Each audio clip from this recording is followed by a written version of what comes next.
Bonsoir, bonsoir et bienvenue. Il est 18h32, on est en direct, on est dans le studio de Boursorama. Merci d'être avec nous ce soir pour cette webconférence qui s'intitule tout ce qu'il faut savoir sur les FIP et FCPI et les produits 2023 de notre partenaire Vatel Capital. Alors, nature des produits, grandes caractéristiques, avantages fiscaux. On va bien sûr aborder tous ces sujets ce soir avec notre invité du jour que vous connaissez déjà d'ailleurs bien si vous avez déjà vu une ou plusieurs vidéos de présentation des FIP et FCPI de Vatel. Je veux bien sûr parler de Mathieu Lambert, directeur général délégué de Vatel Capital. Bonsoir Mathieu. Bonsoir Laurent et bonsoir à tous.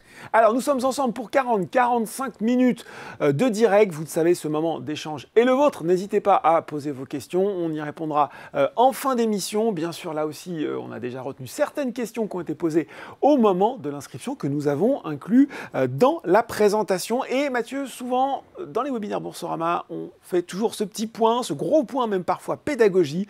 On aime bien commencer par la base. Tout simplement rappeler ce qu'on entend par FIP, FCPI, origine, objectif. Je vais même aller donner la signification des deux sigles. FIP pour Fonds d'investissement de proximité, FCPI, Fonds commun de placement dans l'animation. Ça nous donne déjà quelques indications, mais on brûle d'en savoir plus. Oui, effectivement, alors les FIP FCPI, c'est pas une nouveauté. Hein. Les FCPI ont été créés en 1997. Pour autant, ce n'est pas très répandu. Dans le monde des fonds, ce n'est pas quelque chose qu'on voit couramment.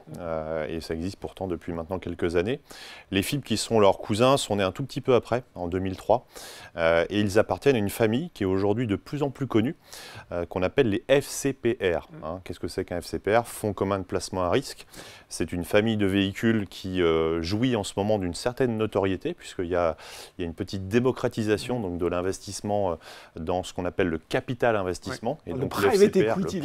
Voilà, pour faire un petit peu... Voilà, dans un dîner qu'on veut se la raconter. Et voilà, il y a cette option-là. Et il y a des termes français, donc il faut savoir les utiliser. Exactement. Donc, capital investissement. Et donc, un FIP et un FCPI, c'est ni plus ni moins qu'une sous-catégorie de FCPR. Quand je dis sous-catégorie, ce n'est pas péjoratif, hein, c'est juste que ça fait partie de la famille des FCPR, qui ont une vertu majeure. Ça, c'est un point quand même qui est très important dans la définition, c'est qu'un FCPR et donc un FIP FCPI jouit d'un agrément de la plus haute autorité qui nous entend et qui nous regarde, qui est l'autorité des marchés financiers. On les salue. Qui est l'autorité des marchés financiers. Donc ça, c'est un élément aussi important parce qu'un produit qui est agréé par l'autorité des marchés financiers fait ce qu'on dit, il y a un terme qui explique cela, c'est ils sont dans l'appel public à l'épargne. C'est-à-dire que ce sont des produits ouverts au grand public qui sont accessibles et du reste dans les seuils d'accès dont on pourra parler tout à l'heure, on est typiquement dans quelque chose de très grand public. Voilà. Donc c'est pas quelque chose de nouveau. Et l'objectif à l'époque, déjà, quand en 97 cela a été créé sous le gouvernement Jospin, si je ne me trompe pas, c'était d'irriguer, c'était d'orienter l'épargne des particuliers au profit du monde de l'économie du quotidien que sont les PME notamment. Donc c'est vraiment ça le job et la genèse d'un FCPI. Donc FCPI pour financement de l'innovation.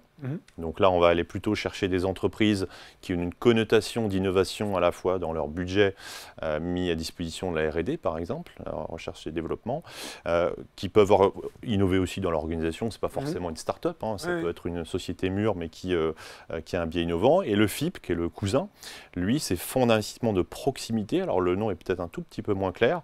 L'idée du FIP, c'est plutôt d'aller cibler, pas de l'innovation, mais des régions dans lesquelles on va pouvoir investir, donc pour irriguer aussi de manière géographique en fait, le patrimoine, les capitaux en fait, des épargnants français. C'est ça l'objet. Voilà. Très clair. Est-ce que justement on peut en savoir un petit peu plus sur les grandes caractéristiques de ce marché, parce que c'est pas tous les jours qu'on discute du financement des PME, de la façon dont ça fonctionne et du rôle finalement qu'ont ces fonds au sein de cet écosystème. Oui, alors quand ils ont été créés, il y avait un impôt qui n'existe plus, qui s'appelait l'ISF, qui rappelle de mauvais souvenirs à certains, de bons peut-être à d'autres, mais à l'époque ces véhicules avaient été créés à la fois pour permettre donc l'investissement dans les PME, on va y revenir, et pour motiver, on va dire, l'investisseur, lui octroyer une réduction d'impôt qui était à l'époque soit sur réduction d'impôt sur le revenu, c'est ce qui reste aujourd'hui, ou soit, parce que c'était deux options distinctes, d'aller réduire son impôt sur la fortune. Donc il y avait sur la fortune, yes. Voilà, exactement.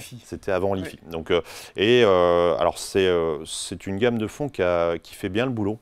hein, qui fait bien le boulot. Si on regarde sur une année comme l'année 2022, par exemple, si on regarde un petit peu dans le rétroviseur, c'est à peu près 400 millions d'euros levés qui seront donc diligentés au profit du monde des PME en France. Donc c'est quand même pas rien. Et si on regarde ça sur une échelle de temps un tout petit peu plus longue, sur les 5 années antérieures, on est à peu près sur 1,7 milliard de levées. Donc ce sont des capitaux levés qui directement vont s'injecter en fait en fonds propres, en quasi-fonds propres, au profit des PME en France. Donc c'est ça l'univers, en tout cas le monde des PME aujourd'hui, à travers les FCPI. Donc une place significative. Est-ce qu'il y a des règles, des contraintes auxquelles doivent se conformer ces FIP, ces FCPI? Oui, alors le ciblage, j'ai beaucoup parlé de PME. Oui. Donc PME, c'est pour petites et moyennes entreprises. C'est important de redéfinir un petit peu ce qui se cache derrière cet univers-là dans le paysage français.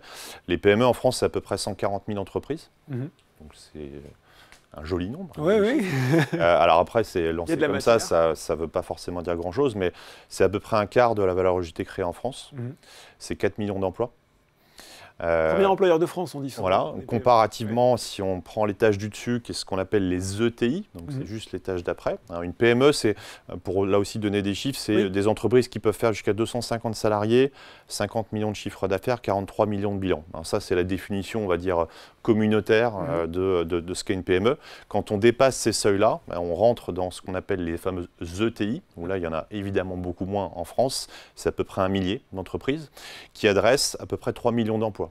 Les grandes entreprises, celles notamment qu'on va retrouver dans, par exemple, le CAC 40 que tout le monde connaît, c'est un peu moins de 280 entreprises.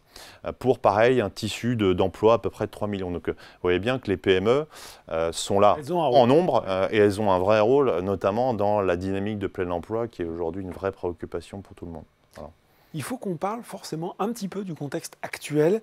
On parle au niveau macroéconomique, risque de récession. En zone euro, on y est techniquement. En France, pas encore. En avril, il y avait ce chiffre de la Banque de France, 45 000 défauts au mois de mars sur un an, avec des défaillances d'entreprises qui augmentent. Quelle est votre analyse, votre vision, vous qui êtes un expert de ce secteur, par rapport à la situation actuelle, justement? Oui, alors clairement, il y a un certain nombre de risques qui se matérialisent aujourd'hui.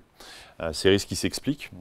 D'une part, on a, post-Covid, un événement qui nous a tous marqués. Vous avez le mur de la dette des PGE. Qui aujourd'hui doit se rembourser. Donc c'est les prêts garantis par l'État au moment de la crise. Donc ça a été une souplesse nécessaire pour pouvoir maintenir en fait l'économie, et on le voit tous, on n'a pas eu non plus de catastrophe en termes de... la France en est plutôt mieux sortie que les autres. On en est plutôt bien sorti. Toutefois, c'est 137 milliards qui ont été mis à disposition, qui sont portés notamment par la garantie de l'État, en partie, mais en grande partie tout de même. Et même si ces prêts-là ont été accordés avec une capacité à rouler les positions, une capacité à avoir des taux relativement modestes par rapport au marché, même si ça évolue maintenant, ça reste du capital qu'il faut rembourser. Il faut le rembourser à un moment. Donc à un moment donné, une PME peut se retrouver face à ce premier mur-là. Le deuxième mur, il est évident pour tous, c'est la hausse des taux. On l'a connue, elle s'est accélérée, elle a été, j'allais dire, foudroyante. C'est presque le cas. Le Ribor 3 mois qui est passé de moins 0,5% à fin 2021 à peu près 3,5% là sur ces jours-ci. Donc on est quand même sur quelque chose de... Et c'est pas fini, nous dit la présidente de la Banque centrale. Même si dans l'absolu, 3,5% de Ribor 3 mois, c'est pas non plus un taux catastrophique si on regarde ça sur une échelle de temps longue, mais il y a un vrai choc. Et ce choc-là, il fait partie des murs auxquels on doit voilà. Et puis, le vrai point le plus important pour nous, c'est le resserrement monétaire. C'est la crise de confiance que peut engendrer en fait tout ce qu'on est en train de vivre aujourd'hui. Et ça, c'est quelque chose qu'une PME doit savoir adresser. Le vrai sujet qu'on a dans le monde des PME, pour rester un peu sur la matière qui nous intéresse beaucoup, les PME, je disais, c'est 140 000 entreprises. Elles ont un besoin en financement qui est donné par la Banque de France et l'INSEE, qui avoisine les 400 milliards d'euros par an. Très bien, fine. À la limite, c'est un chiffre comme ça qu'on peut envoyer en l'air. Le vrai sujet qu'on a, nous, en Europe, et en particulier en France, c'est que ces 400 milliards sont de manière très écrasante adressés par les banques. Donc c'est bien. On parle d'à peu près 70% des besoins en financement des PME qui sont adressés par les banques. C'est pas rien, c'est pas une paille. Et quand vous avez une crise de confiance qui s'instaure, des taux qui augmentent, effectivement ce resserrement de l'accès à l'argent qui se fait... On a moins envie de prêter. on s'est tous, un jour ou l'autre, vu dire, mince, post-crise, dans la vieille économie qu'est l'Europe, ça ne rebondit pas. Si je m'amuse à voyager un peu, aller outre-Atlantique, pour prendre un extrême aux États-Unis par exemple, le recours en financement bancaire est juste inversé. C'est pas loin de 30-40%, on est dans ces eaux-là. Et donc, le recours aux capitaux privés, en France en tout cas, et en Europe, les moins bons élèves sont l'Italie par exemple, on est à plus de 80% de recours aux prêts bancaires. Ça, c'est un vrai sujet de frein, en fait, notamment au rebond et à l'octroi en fait, de financement, puisqu'une entreprise, une PME comme une grande entreprise, de sa naissance à sa disparition, en fait, a toujours besoin de capitaux.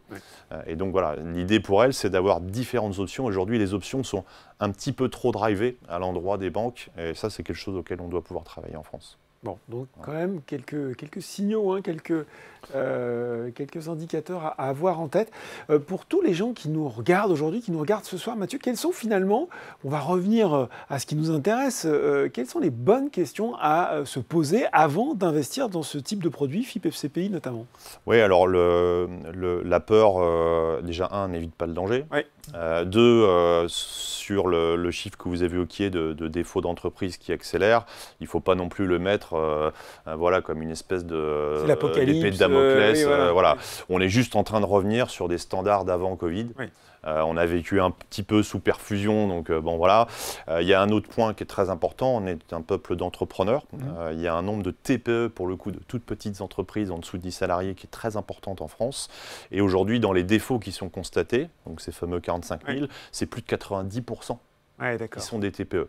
Donc voilà, il faut pas jeter le bébé avec l'eau du bain, et donc le monde des PME reste un monde tout à fait pertinent à investir. Après, vous avez des secteurs d'activité comme le commerce, voilà, donc pour répondre à votre question sur le ciblage, je pense que c'est intéressant aussi, et aujourd'hui on a une grande chance, c'est que les médias sont là, notamment les médias spécialisés, et on a une capacité aussi à aller chercher l'information, et je pense que le vrai bon conseil que moi je donnerais à un investisseur, c'est pas simplement regarder ce qu'on faisait il y a peut-être 15 ou 20 ou 30 ans, uniquement les frais, uniquement voilà, la qualité du gestionnaire qu'on a en face de nous, c'est aussi d'aller un peu plus loin, de creuser dans les lignes, dans la capacité de l'équipe de gestion à performer l'histoire.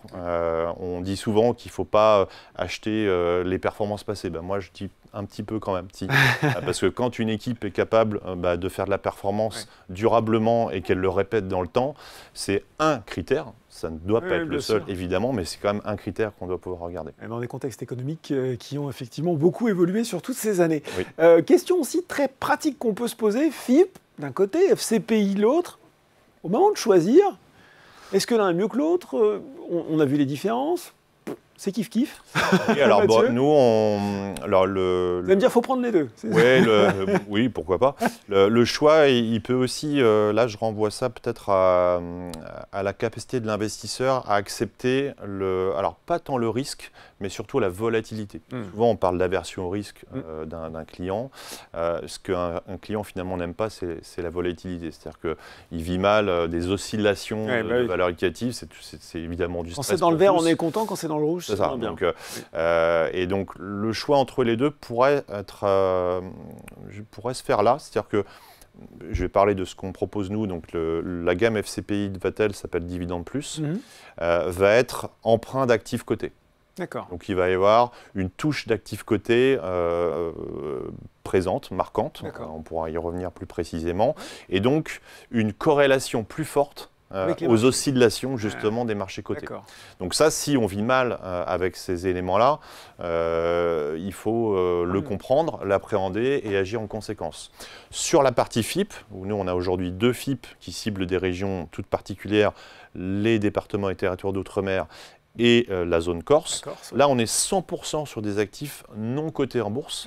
Donc, on ne va pas avoir de corrélation et donc un côté un peu plus encéphalogramme plat dans l'évolution des valeurs locatives. Donc, quelqu'un qui vit mal les oscillations, peut-être l'inviter à aller. Voilà, après, vous avez des différences sur les avantages fiscaux, les durées de blocage. On pourra y revenir quand on regardera les fonds. Mais globalement, plus sur le comportement pour comprendre, je pense que c'est ça qui est intéressant à regarder sur les différences. On a une question qui est tombée en direct. Est-ce que ce sont les FIP ou les FCPI qui ont les meilleurs rendements historiques? Est-ce qu'il y en a un qui performe mieux que l'autre? Alors, les FCPI performent mieux historiquement que les FIP. Pourquoi? Ça s'explique. Ce qui fait la richesse d'un gérant, c'est oui, sa capacité à trouver des belles idées, oui, tu es super intelligent et je serais ravi qu'on me qualifie comme ça, mais le vrai sujet, ce sont les opportunités. Oui. Quand vous avez un entonnoir grand comme ça et que vous avez une intelligence, qu'est-ce qu'elle est, vous avez forcément un choix plus large pour appliquer un niveau de sélection qui est le vôtre. Si vous arrivez avec un entonnoir qui est évidemment un tout petit peu plus petit dès le départ, ben c'est vrai que vous allez avoir moins de choix et donc forcément ça va jouer dans la performance. C'est un sujet pour l'investissement régional, c'est aussi un sujet pour l'investissement thématique. On parle beaucoup de ESG en ce moment, on parle beaucoup de green economy, etc. Attention à cela, puisque ce fameux entonnoir, on se le réduit. Et ça, c'est vraiment dans la manière dont on peut gérer. C'est plus notre vie à nous, cette fois-ci. L'investisseur, à la limite, lui, ce qu'il veut, c'est que ça performe et c'est tant mieux et on le comprend. Mais nous, on a vraiment besoin d'apprécier ça. Donc c'est vrai que sur le FIP Corse, ça performe moins parce que le vivier est moins grand. Sur les FCPI, on joue sur toute la France hexagonale, sur des entreprises cotées, donc on a un terrain de jeu qui est évidemment beaucoup plus grand. Donc on regardera sur les performances, on vous a préparé un petit slide là-dessus spécifique, mais voilà pour répondre rapidement à la question de cette personne. Bon, maintenant qu'on a planté le décor de belle façon, on va justement un petit peu rentrer dans le détail, notamment de Vatel. On n'a pas encore présenté l'entreprise. Depuis à quand remonte votre expertise sur le sujet? Alors nous, Vatel, on fête nos 15 ans cette année. Donc, bon anniversaire. Alors, j'allais dire on est des adolescents. Non, ça serait un très mauvais terme, je pense, pour les investisseurs. Ça ne ferait pas confiance parce que l'adolescent, non. On commence à avoir un peu de couane. On a effectivement accompagné un peu plus de 200 entreprises aujourd'hui, donc à la fois à l'acquisition en sortie. Notre métier, sans vouloir faire de la provocation, c'est pas de faire des FIP FCPI. Notre métier, c'est d'investir. C'est ce qu'on fait depuis 15 ans. Donc le job de Vatel, si je voulais le résumer en une phrase, il est très simple, c'est financer et accompagner des dirigeants et des dirigeantes de PME qui sont principalement basés en France, puisque nous sommes investisseurs en France et dans les départements et territoires outre-mer, donc la Corse aussi. Donc ça, c'est vraiment une marque de fabrique qui nous caractérise. Et dans cet univers-là des PME françaises, nous, on va plutôt s'intéresser à des entreprises qui ont un degré de maturité déjà avancé, quelque part qui vont nous ressembler aussi un peu, puisqu'on a plutôt une posture prudente dans la manière dont on aborde nos investissements. Et donc, du coup, on n'est pas, nous, ce qu'on appelle financeurs de création, on n'est pas à l'amorçage d'entreprise, on va arriver après. Une quinzaine d'années quand je vous écoute, voilà, à peu près. Ça. Donc et puis, ce n'est pas tant les années qui font la qualité d'un dossier, c'est aussi les métriques financières. Et ça, la nouvelle donne des taux nous donne un autre niveau de lecture, puisque le fameux cash is king est de retour. Autant il y a quelques mois, eh bien, c'est vrai qu'un start-upper pouvait se retrouver à faire levée de fonds sur levée de fonds. Voilà, l'argent coulé à flot, c'est très bien. Aujourd'hui, on revient dans je dirais des normes dans lesquelles on évolue bien, donc ça nous convient parfaitement. Où voilà, il faut regarder à un moment donné, est-ce que le dirigeant qui veut lever... Solidité du bilan aussi. Solidité du bilan, et puis un dirigeant qui vient soit de s'introduire en bourse, soit lever des fonds, que ce soit auprès d'investisseurs publics, privés ou que sais-je, lui, il est là pour vous vendre une histoire. Donc nous, on est là pour acheter cette histoire ou pas. Et pour acheter cette histoire, on doit pouvoir se rattacher aussi à une lecture bilancielle, une capacité du dirigeant à transformer un chiffre d'affaires en résultat, enfin des choses vraiment qui semblent assez évidentes. Et nous, c'est vrai qu'on évoluait très très mal dans l'environnement d'il y a quelques mois, où en fait, on allait voir un dirigeant notamment de start-up, j'ai rien contre les start-up, c'est pas mon sujet, mais où on lui disait, écoutez, comment se passe votre activité, ça se passe bien? Oui, très très bien, on vient de lever 10 millions. Oui, c'est ça. Attendez, c'était pas la question. Les clients. Le chiffre d'affaires, le point mort. Le résultat. La rentabilité. Et en fait, c'était pas un sujet. C'était pas un sujet. Donc, ce retour à une certaine norme vis-à-vis de l'investissement, quelque part nous sert. Parce qu'on réatterrit sur notre planète à nous, à Vatel Capital, et c'est typiquement celle qu'on adresse. Donc on n'adresse pas tous les secteurs d'activité. C'est valable pour toutes les équipes de gestion. Vous avez des secteurs d'expertise privilégiés? Exactement. En fait, ce n'est pas forcément une volonté de départ, mais quand on investit et qu'on désinvestit, on se réalise. Donc on réalise des opérations, parfois heureuse, le plus souvent possible, parfois plus douloureuse, mais dans tous les cas, on apprend. Et donc nous, au gré du temps, au gré des investissements et des désinvestissements, on s'est créé, on va dire, des terrains, des terreaux favorables. Donc on évolue bien dans le monde du tourisme. C'est un métier, un monde qu'on maîtrise bien aujourd'hui, sous toutes ses coutures. Le monde de la santé, où on évolue bien, alors plutôt sur l'angle du matériel médical, voire de la dépendance, pour la dépendance, qu'elle soit temporaire ou permanente. Donc on ne va pas forcément aller vers le monde des biotech, qui la renvoie beaucoup vers l'amorçage, qui n'est pas notre marché, vous l'aurez compris. De plus en plus, et aujourd'hui c'est pas loin d'être un petit tiers de notre book, tout ce qui va être énergie alternative, qui est un énorme sujet très très profond qu'on a sous toutes ses facettes. Même sur les marchés cotés, ce sont le plus grand nombre d'introductions en 2022. Exactement. Donc il y a vraiment, et là pour le coup, il y a une vraie profondeur du marché qui commence à s'installer avec des vraies belles idées et surtout des modèles qui commencent à devenir viables, pas seulement à coups de millions qui tombent dans l'escarcelle de l'entreprise, mais vraiment avec des clients, avec des processus qui sont aboutis. Et puis plus globalement, le monde industriel français, on parle beaucoup de réindustrialisation en ce moment, donc tout ce qui va être industrie française, mais plutôt avec une approche de niche, une approche de pointe, parce que quand on tombe dans l'industrie lourde, on tombe tout de suite dans l'ETI, et vous l'aurez compris, l'ETI, ce n'est pas forcément notre marché. Nous, on est plutôt sur l'échelle du tout. Quand on se met dans la logique d'un investisseur, est-ce qu'il y a des choses vraiment précises, et là, prêt à investir, à se mettre en tête pour 2023 ? Oui, alors ne pas se précipiter, c'est un premier point. On le voit bien du reste sur l'évolution des marchés cotés. Alors le CAC 40, j'aime pas tellement cette référence parce que c'est pas forcément quelque chose qu'il faut regarder, mais on voit bien qu'on cherche un petit peu son cap en ce moment. On est haut, mais il n'y a pas beaucoup de volume. Voilà, ça varie assez peu. Une vraie problématique de flux, notamment sur les valeurs un peu plus petites de small et mid, où c'est beaucoup un marché de flux. Ce que vous avez moins sur les grandes capis. Après, nous, on a beaucoup d'éléments qui, sur nos marchés bien spécifiques, je reviens sur le monde des FIP FCPI, qui était un peu le sujet du jour. On jouit d'un décret qui se renouvelle tous les ans, en fait, de prorogation de réduction d'impôts. Vous savez que le gouvernement est très attentif justement à favoriser l'investissement dans les entreprises au sens large, et les PME innovantes n'en sont pas étrangères. Et donc on bénéficie en ce moment d'un ce qu'on appelle un régime de faveur, puisque le régime de droit commun sur la fameuse réduction d'impôts, vous savez que quand vous souscrivez à un FCPI, vous avez droit à une réduction d'impôts. Le droit commun, c'est 18%, et depuis maintenant 2020, donc 3 ans, on bénéficie d'un petit bonus d'âme à 25%. Donc le décret 2023 est tombé très tôt cette année. Donc félicitations aux autorités pour l'avoir fait. Donc on peut, c'était le 10 mars en l'occurrence, dès le 10 mars, on pouvait souscrire donc avec ce fameux taux de 25%.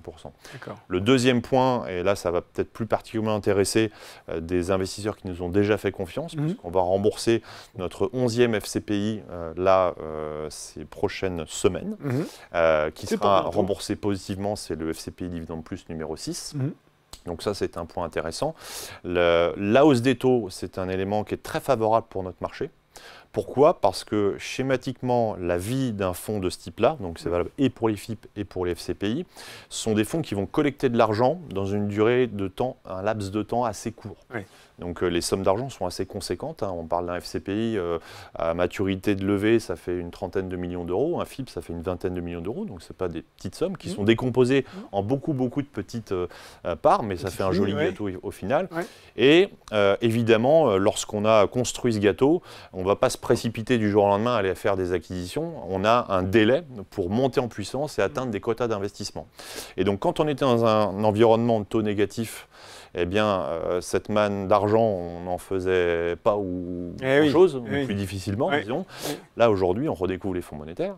On peut la placer. Les comptes à terme. Et ça peut rapporter. Extrêmement positif pour nous, parce que pour le coup, ça va gommer cet effet un peu courbangie qu'on connaît sur ce type de véhicule, parce que le temps de monter en puissance dans les investissements, on a cette capacité à rémunérer la liquidité. Donc ça, c'est un vrai important.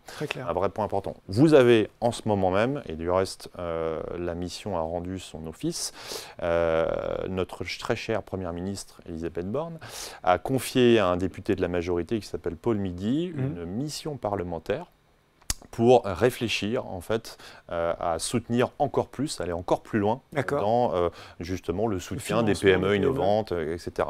Donc le rapport est tombé, il est public, donc tout le monde peut le consulter. Il y a beaucoup d'idées qui sont sorties et je dois dire que ne serait-ce que sur on va dire le terrain de jeu qu'est le nôtre, il y a vraiment des données très intéressantes et bravo pour le travail qui a été fait.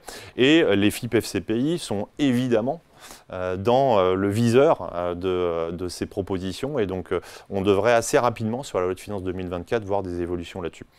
Donc un dernier point sur les actualités qui sont les nôtres, je suis un tout petit peu long.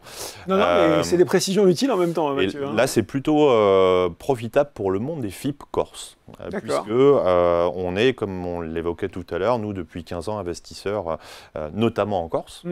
Donc ces PME, on les trouve en Corse, et nous avons la chance et l'honneur d'avoir, en fait, comment dire, on a fait notre premier fonds institutionnel, avec la Caisse des dépôts, qui est sponsor en fait du fonds, qui va co-investir, donc les dossiers ce fonds institutionnel va co-investir avec nos FIP de la gamme Qualité Capital, qui est la gamme ouverte au grand public. Donc ça c'est plutôt rassurant pour les investisseurs, de se dire voilà, déjà Vatel Capital, la Caisse des dépôts qui vient le voir et qui valide notre process de sélection sur la zone, et deux, le fait qu'il y ait ce co-investissement, c'est plutôt rassurant. Bon, on a dit tout savoir sur les FIP FCPI, donc forcément il y a la slide où on résume quand même les principales caractéristiques, les avantages fiscaux bien sûr, les plafonds aussi, et aussi les contraintes, parce qu'il y en a quand même quelques-unes, sinon ce serait trop beau. Oui, donc si on parle d'avantages fiscaux, donc il n'y a pas de changement sous le soleil cette année. Donc le décret, on l'a dit tout à l'heure, sur les 25% au profit des FCPI est tombé. Donc la résultante, c'est quoi? C'est vous souscrivez 10 000 euros, vous avez, grâce aussi à Boursorama, pas de frais d'entrée, donc c'est les 10 000 euros qui sont au travail. Donc c'est un premier point intéressant. Voilà. Et sur ces 10 000 euros, vous avez 25% qui viendront en réduction. Je dis en réduction de votre impôt sur le revenu de l'année prochaine, donc sur les revenus de cette année. Donc typiquement, on n'est pas sur de la déduction d'assiette imposable, comme on a le cas sur les plans d'épargne retraite, par exemple. Donc c'est un sujet différent, on est bien sur la réduction. Sur les FIP, il y a un petit supplément d'âme là aussi, mais qui est historique, sur les FIP Corse et Outre-mer. On est à 30% de réduction d'impôt. Donc c'est un petit peu plus sympa. Et vous avez un dernier avantage fiscal que souvent on ne présente pas, mais qui est important dans notre cas, puisqu'on a plutôt vocation, nous, à rembourser en plus-value les fonds. C'est en tout cas notre bilan qu'on défend. Et la plus-value n'est pas frappée de la flat tax. On ne prend qu'une composante de la flat tax, que sont les prélèvements sociaux, qui sont à 17,2. 17,2, c'est ça, 17,2%. Donc même en cas de sortie, qui sont des produits, je le rappelle, auto-liquidatifs, c'est-à-dire que vous n'avez pas d'action à mener pour liquider votre position, c'est un fonds qui s'éteint tout seul. Donc ça, c'est aussi pratique. Eh bien, la taxation ne sera que sur les prélèvements sociaux. Attention, donc contrainte plafond. Donc vous avez deux éléments à regarder de manière très précise. Déjà, réglementairement, le montant à souscrire est plafonné.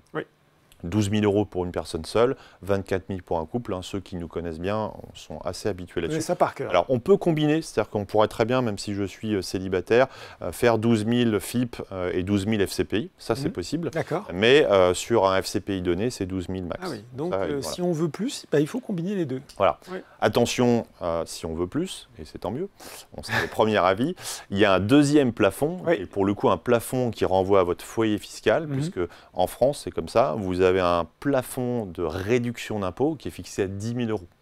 Dans ce plafond des réductions d'impôt sont inclus, si vous avez quelqu'un qui vient vous aider pour le ménage à la maison, du jardinage, etc. Donc faites votre calcul quand même en amont de l'investissement, parce que si vous grignotez au-delà de cette réduction autorisée, donc ce plafond niche fiscale, c'est pas reportable. Donc voilà, ça sera quelque part perdu. Donc, voilà. Après, les contraintes, c'est effectivement, on est sur l'investissement dans l'entreprise, le capital n'est pas garanti, donc ça, il faut le dire. Il y a une problématique de liquidité, puisque ce ne sont pas des fonds qu'on peut vendre. Je disais tout à l'heure, c'est auto-liquidatif, mais on ne peut pas liquider pendant une durée qui est certaine, qui est fixée à 6 ans fixe, un fonds ouvert, sans prorogation. Ce n'est pas un fonds ouvert, c'est 6 ans fixe sans prorogation. Pour le FCPI, c'est le FCPI le plus court du marché, mais quand même 6 ans de blocage. Et c'est 7 à 9 ans pour les FIP Corse, puisque c'est du non-coté. C'est plus difficile de déboucler une position dans le non-coté. Vous l'avez compris, le FCPI est emprunt d'actifs cotés, donc c'est plus facile de liquider des positions. Très clair. Je pense que c'est le moment où on présente justement la gamme, en tout cas les produits qu'on peut souscrire actuellement, Mathieu. Donc on a 3 possibilités qui sont actuellement ouvertes, et ce jusqu'au 29 septembre 2023. On a eu beaucoup de questions sur les dates. D'ailleurs, il y a des questions qui tombent en direct, ne vous inquiétez pas, je les vois tomber sur la tablette. On va y répondre tout à l'heure. Donc les 3 fonds sont les mêmes que l'an passé, donc millésime suivant. Donc FIP, on les voit à l'écran, FIP Qualité Capital numéro 15, donc le 15e fonds du nom d'investissement en PME non coté basé en Corse. Premier point. FIP Mascarin Capital, qui est un peu le cousin du FIP Corse, oui, mais cette fois-ci sur les départements et territoires d'outre-mer. Donc ça, c'est le numéro 4 qui est un peu plus récent. Et le FCPI gamme Dividende Plus, c'est le numéro 10 qui est disponible. Et comme son numéro ne l'indique pas, c'est bien notre 15e FCPI. Ouais. C'est juste que les premiers ne s'appelaient pas Dividende Plus.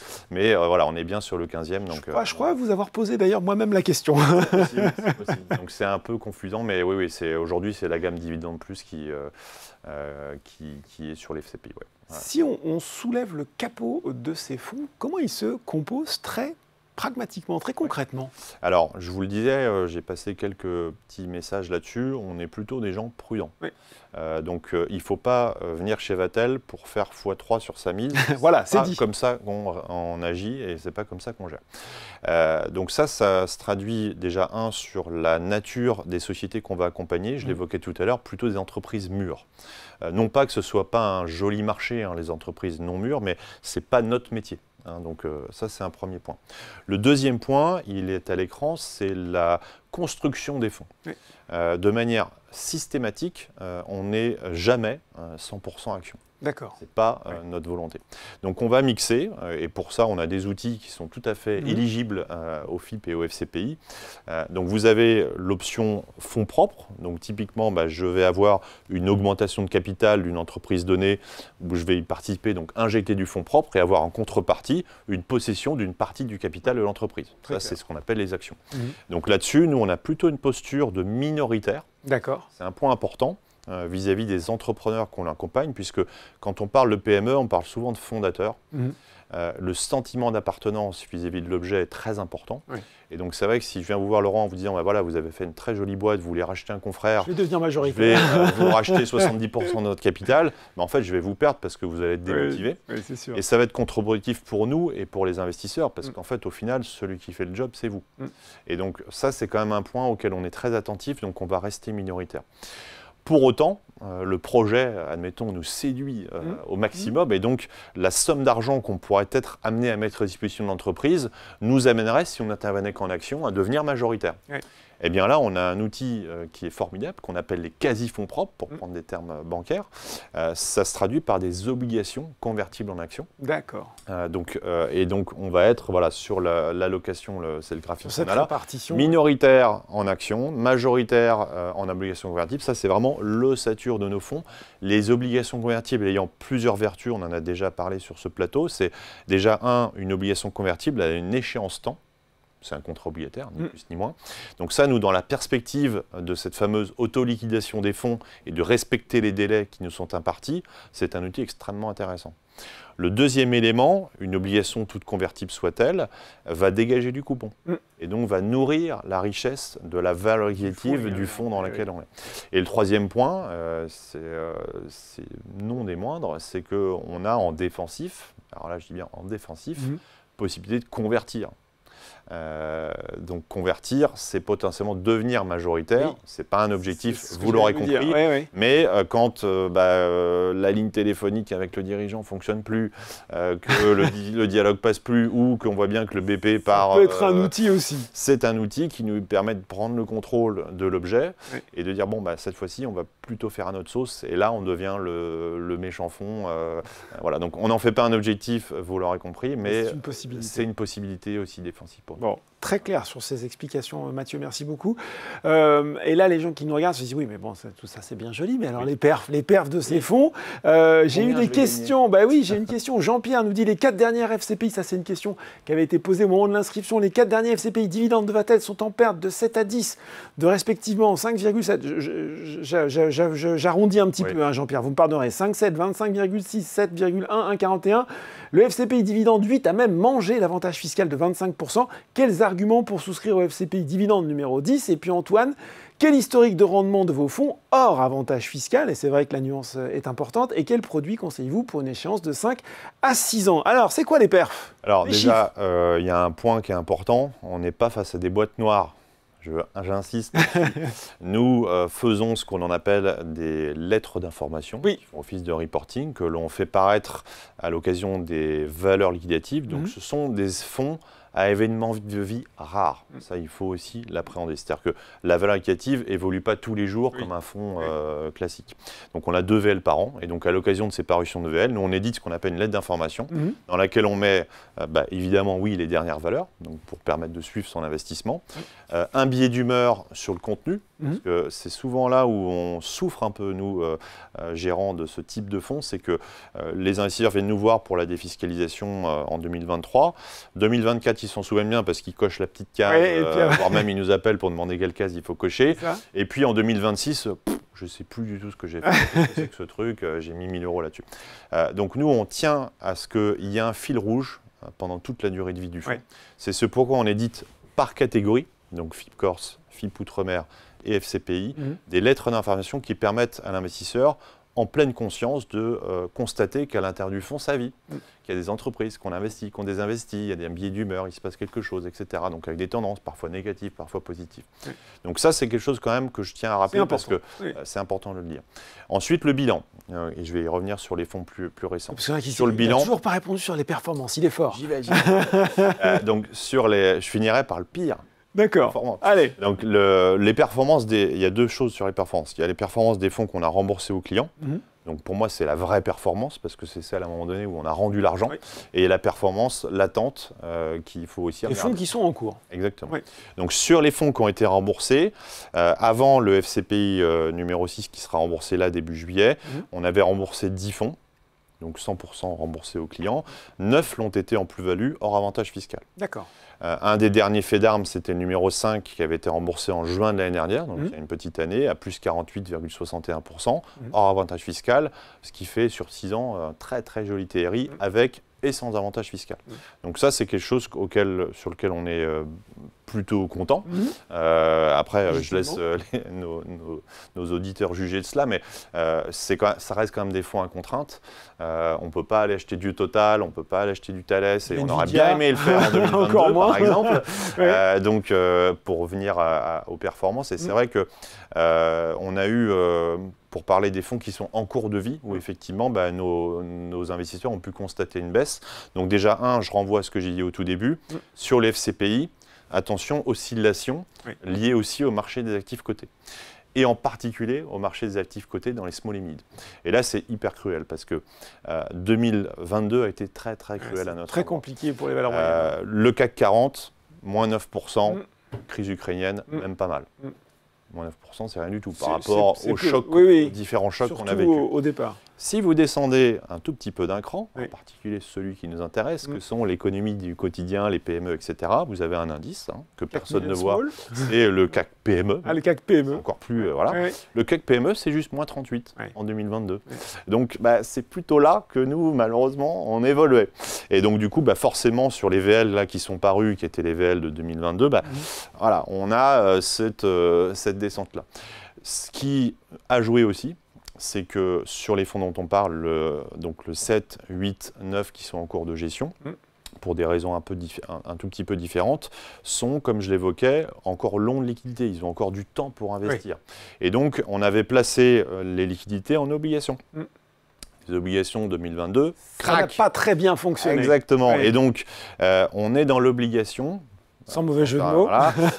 De faire valoir le nominal de l'oblig, même si on va la porter à son terme et qu'au final on va récupérer nos deniers, on doit dans la VL faire valoir en fait cette baisse. Donc ça a joué aussi. Donc vous voyez, on a eu cet effet ciseau quand même assez cruel.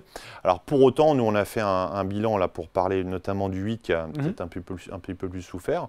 On a fait un bilan comme on le fait chaque année à la fin de l'année et à plus de 72% des valeurs qu'on a choisies, plus de 72%, ce qui est un chiffre important, les BP sont là. D'accord. Donc on n'a pas de crise de confiance, modulo quelques cas où effectivement on peut aussi faire des erreurs et je l'ai déjà dit. Donc, les entreprises tiennent bon, c'est ça en fait. Les entreprises tiennent bon, les BP sont dans les clous. On a eu un effet flux qui s'est très largement tari à l'endroit notamment des marchés boursiers. Donc ça, on l'a senti en particulier et en premier sur les small et mid. Donc ça, c'est quelque chose avec lequel on doit composer. Pour autant, si je prends le 8, le 9, il y a encore énormément de temps devant eux pour investir, puisqu'ils ont encore plusieurs années, puisque je vous rappelle qu'on rembourse le 6 là, donc voilà, le 8, il y a encore un petit peu de temps. Et pour parler du 10, pour donner envie, là, je vais Jean-Pierre, je vais vous donner un chiffre très précis. Le 10, il est investi à moins de 15%. D'accord. Donc en fait, sur des valeurs qui sont fortement dégradées, c'est un fonds qui est aujourd'hui très long de cash pour justement aller… rentrer, saisir les opportunités. Exactement. Donc ça, c'est plutôt… Alors, je ne suis pas en train de dire que le 10 va être… voilà. Mais souvent, les fonds post-dépression sont plutôt des bons millésimes. Donc voilà, c'est comme ça… démarrage de cycle, en fait. Exactement. Exactement. Avant de répondre aux questions, qu'est-ce qu'on pourrait synthétiser? Qu'est-ce qu'il faut retenir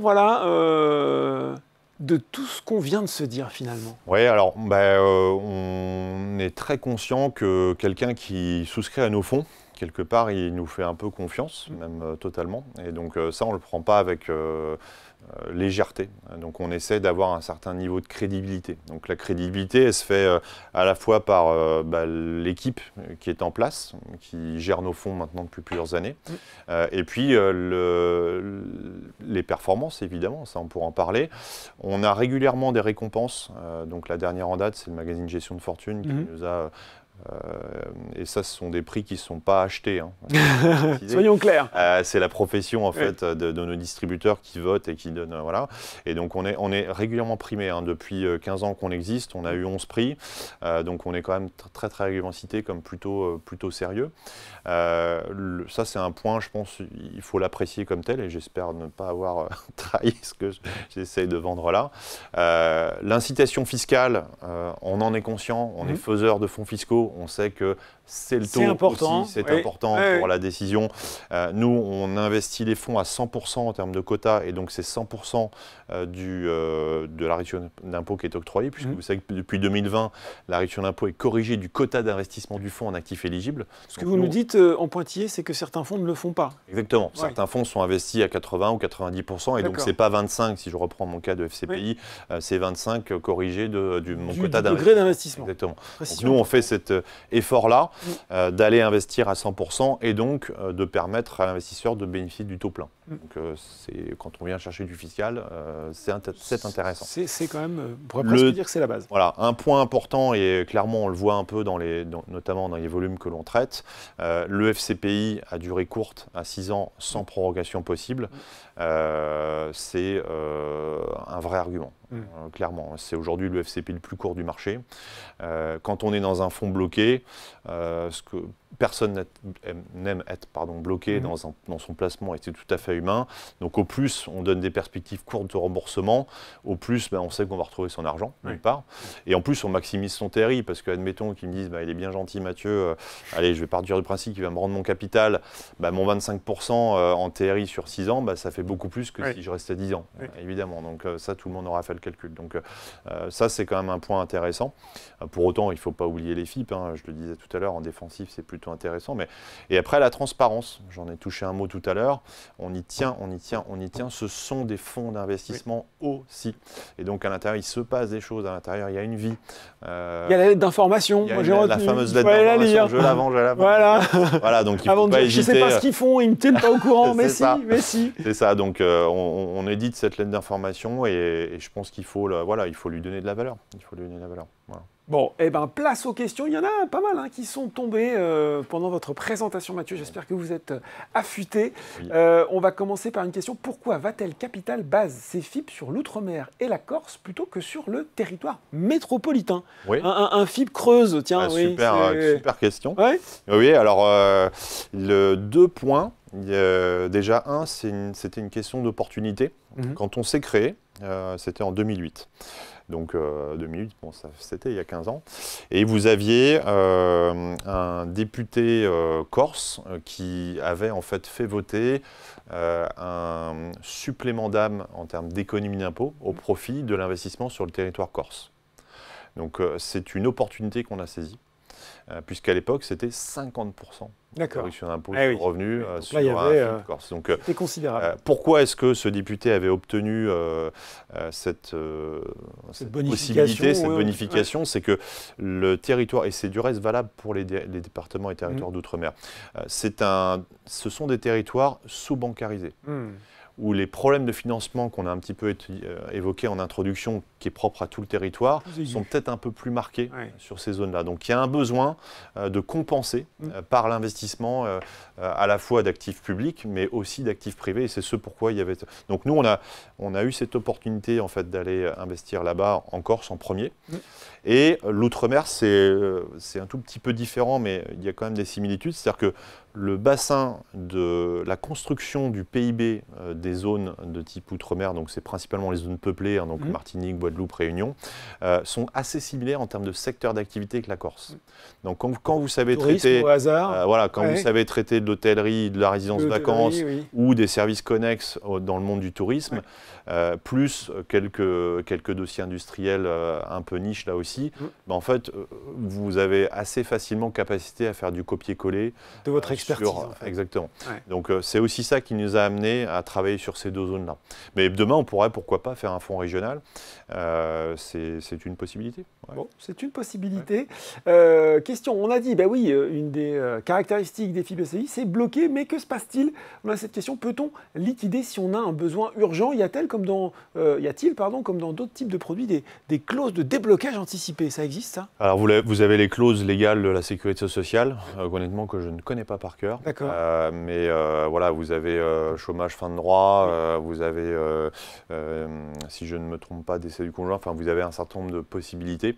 Maintenant, elles sont, en général, quand on les exerce, c'est pas forcément une très bonne nouvelle. Donc, retenez que ce sont des fonds bloqués. Il faut le prendre comme tel et donc y consacrer des sommes aussi, vous voyez, en connaissance de cause. Je pense que c'est un point important dans le conseil, quoi.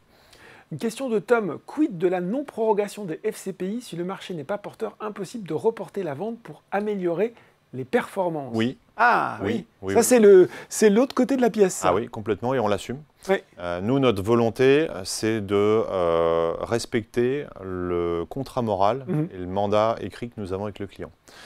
Ce que l'on vient dire à un investisseur, c'est moi, je vous rembourse au bout de 6 ans. C'est ce qu'on fait. Et c'est notre priorité. Si on est amené parce que l'environnement n'est pas favorable à devoir liquider et que ça génère une moins-value, on l'assume. L'idée pour nous, c'est de libérer le capital. Et c'est très vertueux. Je vous garantis, nous on le constate, c'est-à-dire que le ruling de position, c'est-à-dire que les investisseurs qui sont remboursés et qui resouscrivent, est très important. Aussi parce qu'on respecte cet engagement qui est un vrai contrat moral et un mandat écrit. Bon. Question de Claude, vous avez dit que l'on pouvait investir jusqu'à fin septembre, le 29 si j'ai bien retenu. J'aurai de l'argent disponible qu'en novembre. Est-ce perdu pour moi ou est-ce qu'il y aura autre chose après? Est-ce qu'après la saison, c'est encore la saison ou c'est trop tard? Oui, alors on fait des millésimes tous les ans. Donc qu'il puisse être rassuré, on enchaînera sur les millésimes suivants. D'accord. Voilà, le petit intérêt, si je puis me permettre. Oui, parce que c'est une question, excusez-moi, je vous coupe, mais parce que je l'ai eu cette question, je vais la retrouver.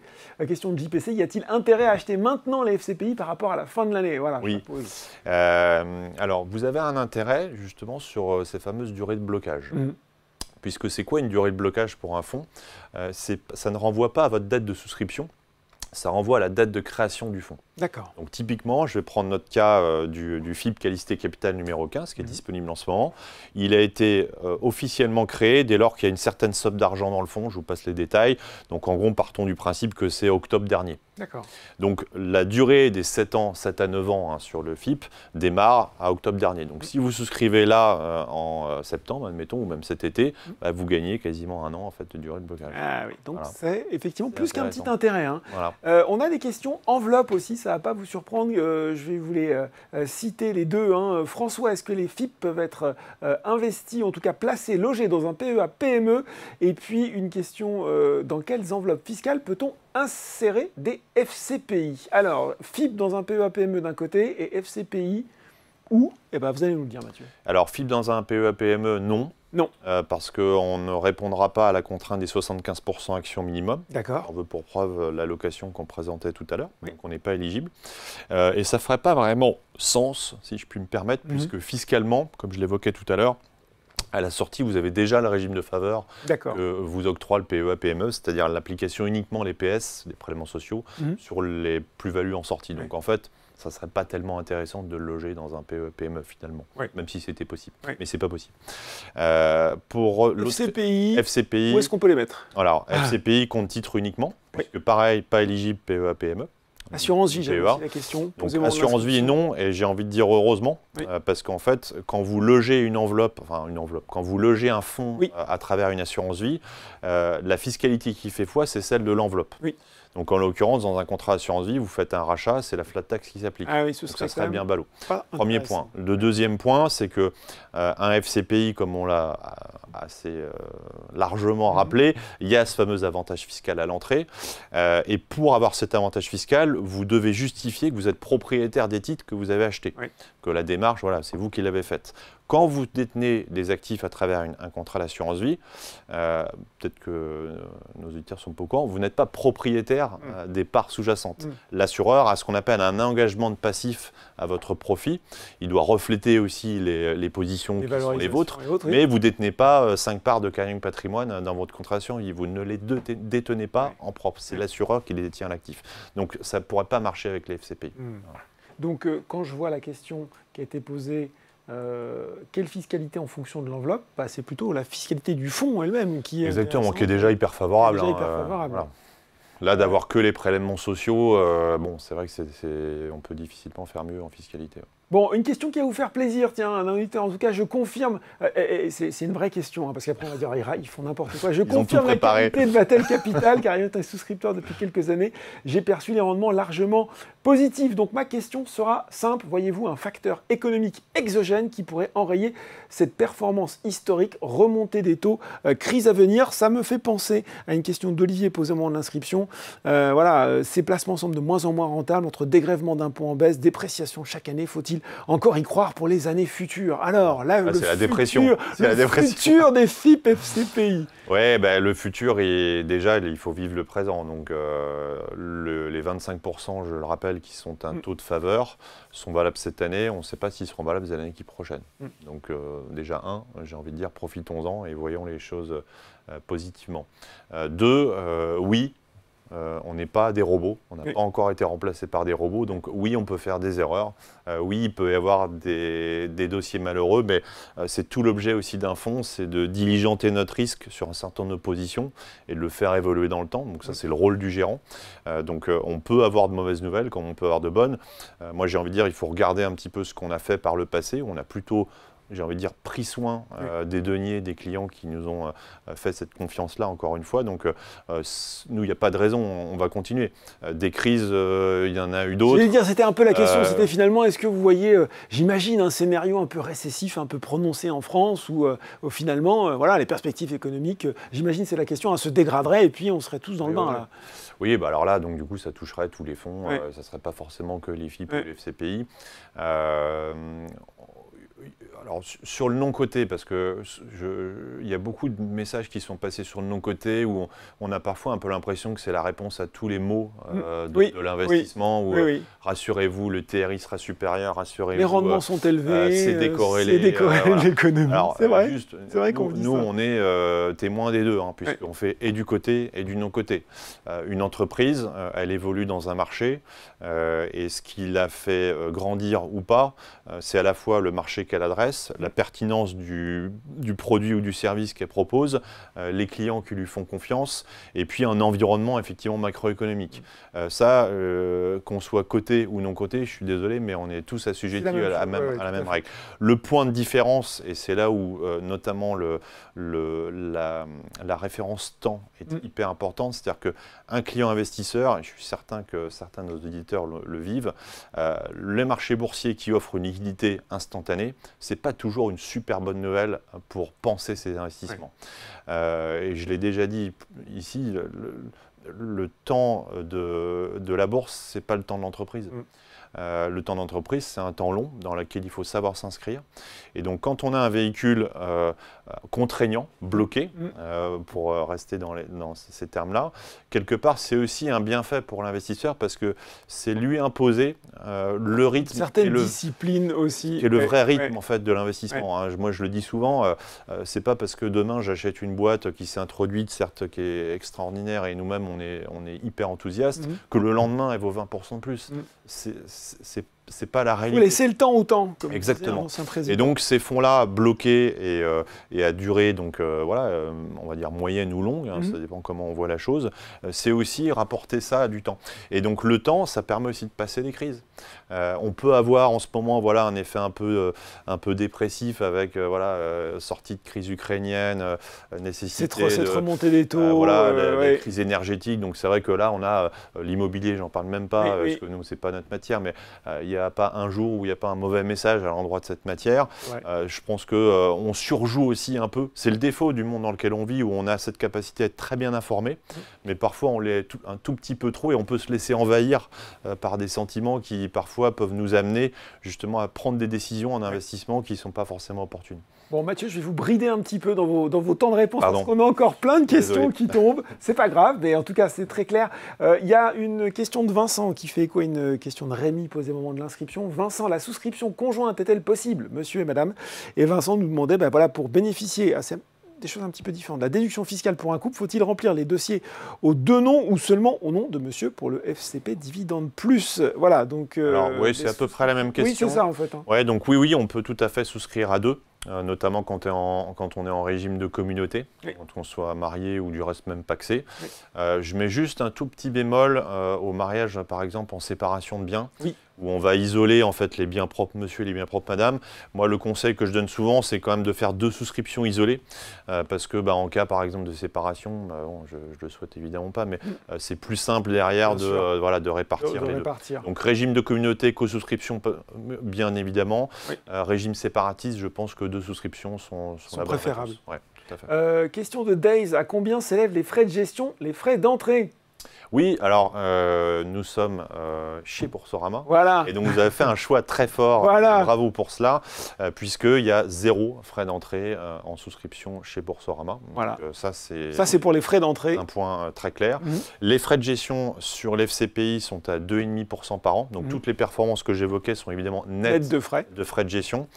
Et sur les FIP, c'est un tout petit peu plus élevé, c'est 2,82% parce que le traitement des dossiers non cotés est beaucoup plus lourd pour nous en termes d'instruction, de diligence. Donc il y a un petit peu plus de frais sur la partie FIP. Donc voilà.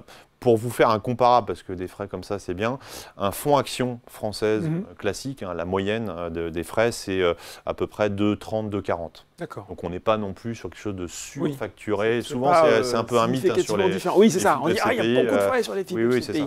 Donc il y a un petit peu plus de frais, oui, mais c'est pas non plus dans des proportions. Voilà. Question de Pascal. Compte titre chez Vatel ou Boursorama? Enfin, Pascal chez Boursorama, bien sûr. Ah évidemment. D'autant plus que nous ne sommes pas une banque voilà. et vous l'êtes. C'est chez Boursorama, vous retrouvez la rubrique FIP FCPI dans la rubrique OPCVM. Oui, alors il y a un petit boulot à faire là-dessus, ça va évoluer. On va faire mieux. Donc, là aujourd'hui, quand vous êtes connecté, en fait, il faut cliquer sur Bourse, ensuite OPCVM, et les FIP FCPI sont un sous-onglet d'OPCVM. Là, demain, on va réarchitecturer, on va dire tout ça. Dans la gamme produit, ça sera plus visible, parce que c'est vrai qu'on a eu souvent la question nous-mêmes de clients Boursorama qui ont dit je sais pas où je peux alors voilà, OPCVM, vous rentrez dans la rubrique OPCVM qui est dans la rubrique bourse et là vous retrouvez les FIP FCPI et vous avez des boutons pour cliquer directement sur le produit en question. Nabil, question est un peu technique peut-être. Est-il possible d'investir de la trésorerie d'entreprise en FCPI avec Vatel? Alors, de la trésorerie d'entreprise dans un FCPI? J'imagine. Alors non, parce que je suis réservé aux personnes physiques. C'est ça, oui. Et voilà. J'espère que c'est ça la question. Je pense que c'est ça. Je pense que c'est ça. Tom. On a d'autres solutions pour ça. On sera ravis de pouvoir en proposer, mais voilà. Ce sera un autre épisode. C'est ça. Question de Tom, et je pense que vous avez donné la réponse, Mathieu. Pourquoi avoir des durées de blocage de 6 ans en FCPI et de 8 à 10 ans en FIP? Oui. Moi, si j'ai bien écouté ce que vous avez dit, c'est parce qu'il y a une partie côté peut-être dans les FCPI qui fait qu'on peut être... Alors déjà, on a un diktat réglementaire. Il faut, pour ne pas perdre son avantage fiscal à l'entrée, il faut garder sa position minimum 5 ans. Ça, c'est la réglementation. Donc c'est pour ça que le FCPI, on l'a fait au plus court. Donc c'est le lendemain des 5 ans, c'est-à-dire 6 ans. Pourquoi on peut rembourser plus vite les FCPI? Parce que je le disais tout à l'heure, on a une empreinte d'actifs cotés, donc plus facile à liquider, puisqu'on a le marché qui s'offre à nous, et donc on peut sortir beaucoup plus facilement. Oui. Sur du non-coté, donc FIP Corse, FIP Outre-mer, la mécanique de vente est un peu plus longue, hein, on n'a pas un marché coté, sur un bouton, ça, on peut pas donc du coup on a besoin d'un petit peu plus de temps pour liquider, effectivement. J'avais cette question que je voulais vous poser, qui a été posée au moment de l'inscription, et ça me surprend, donc j'aimerais que vous tiriez ça au clair. Marc-Henri, les FCPI sont vendus pour une période d'investissement de 6 à 7 ans. Dans la pratique, ils ne sont jamais soldés avant 8, 9, voire 10 ans. Pourquoi persister à annoncer des durées d'investissement trompeuses? Alors, c'est certainement quelqu'un qui a eu une mauvaise expérience. C'est pas le cas pour non, on rembourse dans les temps et on y tient. Je le rappelais tout à l'heure, quitte à ce que la perf soit moins sexy que ce qu'on aurait pu escompter en prorogeant. Donc, on a cette possibilité dans les FIP Corse et Outre-mer, c'est les fameux 7 à 9 ans que j'évoquais, mais globalement, nous, on tient vraiment à rembourser dans les temps. Mais je suis d'accord avec cette réflexion et le monde des FIP FCPI a aussi souffert de cela. Oui. C'est-à-dire que vous avez un certain nombre de FIP qui ont été mis sur le marché, peut-être, oui, par des confrères, qui ont duré... on annonce quelque chose et puis on ne le tient pas. Et qui dure un peu trop longtemps. Et ça, pour le coup, et je suis investisseur à titre perso, je trouve que c'est assez frustrant, je suis d'accord. Question de Hal, si j'investis dans le FCPI numéro 10, le 15e, il a bien retenu, hein. J'investis à la dernière valeur liquidative en repli de 1,4% depuis la création ou à la valeur de création. Ah, intéressant ça. Oui, à la valeur de 100, qui est la valeur de création. Oui. Pourquoi? Parce que ça, c'est prévu dans le règlement, en fait, dès lors que sur le fonds continue à être ouvert, en fait, on garde la valeur la plus élevée entre la valeur, la dernière calculée, en l'occurrence celle du 31 mars, qui était un tout petit peu en dessous de 100, et 100. Ce qui est intéressant pour l'avantage fiscal, parce que l'avantage fiscal, il est calculé sur base 100. Oui. Donc voilà, ça, c'est un élément important. Et c'est prévu effectivement dans le règlement, tout à fait. C'est une très bonne question. Jérôme, qui nous demandait au moment de l'inscription, quels avantages des FIP FCPI par rapport à l'investissement en direct, à partir de quelle taille d'entreprise vous investissez, ça vous l'avez dit, mais voilà, FIP FCPI par rapport à l'investissement en direct. Oui, c'est une très bonne question parce que les avantages fiscaux dont on parle, ils renvoient en fait à ce qu'on appelle la disposition IRPME qui peut être adressée par de l'investissement direct. Donc la différence principale que vous avez, c'est que d'un côté, vous avez un fonds dit collectif, donc qui va dispatcher votre ticket d'investissement dans différentes lignes, c'est tout l'objet de notre travail. Oui. Et de l'autre, investissement direct, vous allez tout mettre sur le 36 et choisir une boîte. Donc le niveau de risque... La diversification, et la diversification n'est pas tout à fait la même chose. Mais effectivement, les deux sont possibles. Les deux sont possibles. Nous, on ne propose pas cela, évidemment, mais voilà, les deux sont possibles. Je pense que vous allez me parler de la lettre d'information, mais c'est pas grave, je pose cette question de Théo. A-t-on une visibilité sur les entreprises composant le FCPI? Oui. Donc un FCPI à maturité, c'est entre 20 et 30 entreprises accompagnées. Oui. Donc on a pour cela 2 fois 18 mois en fait pour faire ces investissements. Donc on a quand même du temps devant nous pour faire ces investissements. Mais à maturité, c'est entre 20 et 30 entreprises. Et donc ça renvoie un peu à nos zones de confort que j'évoquais tout à l'heure. Donc ça de l'énergie renouvelable, énergie alternative, on va dire, au sens large. Donc biomasse, biogaz, photovoltaïque, hydromarin. Donc on adresse tous les thèmes des énergies nouvelles. Et ça, c'est vraiment très intéressant. Oui. Le monde de la santé, industrie de niche et tout le monde du tourisme qu'on maîtrise bien. Bon, on va prendre une dernière question, sauf si on dit on est à la régie que ça pleut encore, mais on va sans doute terminer avec cette question de Tom. Avec un meilleur rendement sur les FCPI, les FIP en défiscalisation réduite sont devenus inadaptés pour les investisseurs particuliers? Point d'interrogation. Oui, donc ça revient un peu à la différence qu'on évoquait tout à l'heure. Moi, je pense que c'est plus par rapport à l'appréciation de volatilité, comme on l'évoquait. Donc, FCPI, retenez chez nous qu'il y a cette empreinte de côté, donc oscillation un petit peu plus grande, un peu plus d'amplitude, ce qu'on n'aura pas forcément sur un FIP Corse. Mais pour autant, la zone Corse, c'est une très très jolie zone. Nous, on a encore beaucoup de projets d'investissement là-bas. Et avec la Caisse des dépôts que j'évoquais tout à l'heure, c'est quand même pas rien aussi de cette confiance. Il y a une vraie profondeur de marché pour nous.